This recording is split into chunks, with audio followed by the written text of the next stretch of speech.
Okay, here we go. Talked about moving to New Egypt. Talked about the difference between, the city girl and learning about the country stuff. Talked about the big fight in the park, which was like kind of thumbprinted me for my whole time. I was always nervous after that.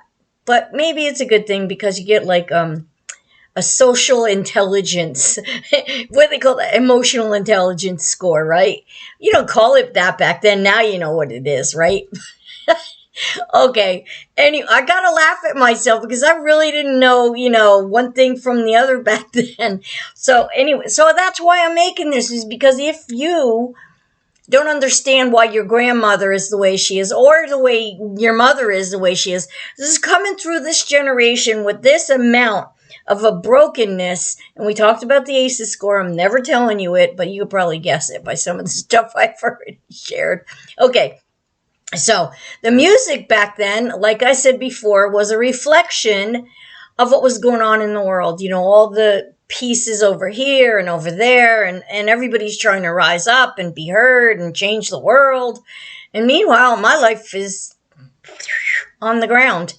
I don't know what I'm doing. I don't have the identity of being mom's little helper. I'm kind of pushed out of that role. What do I do? I don't know. Listen to music. So I told you about my cousin Kathy that used to give us music. Well, that's not going to happen. I have to listen to my friend's music. And that's okay. I mean, hey, what the heck? But I couldn't listen at home because I didn't really have a record player that worked. I used to have one, and that got lost in the move, shuffle, whatever. I didn't have it. I think maybe they got me another one.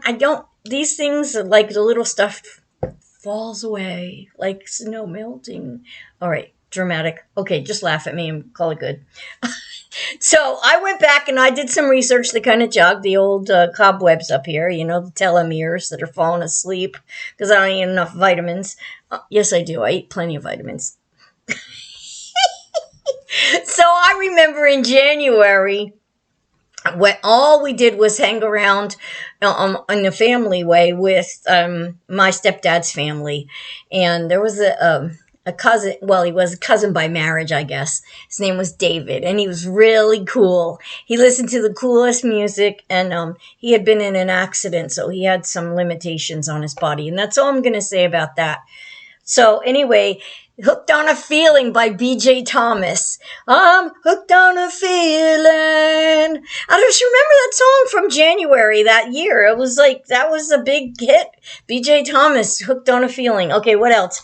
On the other side of the bubblegum music was Led Zeppelin. I had to have Led Zeppelin music too, right? Okay, now the Beatles were phasing out of their big popularity, and then each of the personalities in the Beatles, and a lot of people know this, were starting to become their own. They were growing up, and this was their last album, not last album, but the last time they appeared in public together was that year. And the song that was a big hit for them was Let It Be. And it was kind of like some of their other later music was like, this is the way it's going, and just accept it and be at peace with it. And I really think that was John Lennon's influence. I don't know for sure, but that's just my opinion. And then from the sublime to the ridiculous, we had Jimi Hendrix versus Pete Townsend having a guitar playoff. I mean, like the War of the Guitars. That was that year too, and that music was wild. And I know you guys have great music now, and whatever, just like my mom thought Glenn Miller was a big deal back then. I'm telling you what, Jimi Hendrix playing against Pete Townsend. I may look like this, but there's a wild woman inside still. Okay, Creedence Clearwater Revival, CCR, Proud Mary. Yeah, and a lot of people sang that song, but that album rocked, man. If you ever want that, like, Southern blues kind of rock, Southern blues rock, I guess, Creedence is your band. Listen to it nonstop. I love Creedence. Okay, and then, my mom's generation and my Aunt Mill loved Frank Sinatra, and he was winding up his career.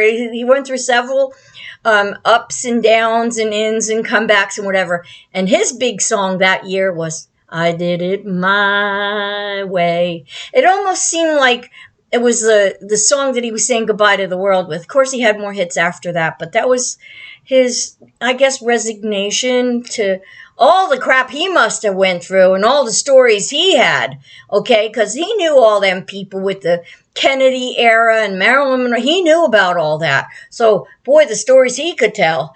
But he went to his grave with them. So that's okay, whatever.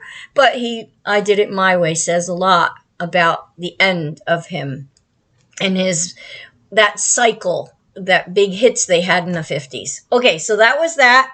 Let's see, Jethro Tull. Oh my God. Guys, if you want to check out something weird and like you can't categorize it, but just let's put it over into the music that may be inspired by chemicals. Okay, don't get mad at me for saying that, okay?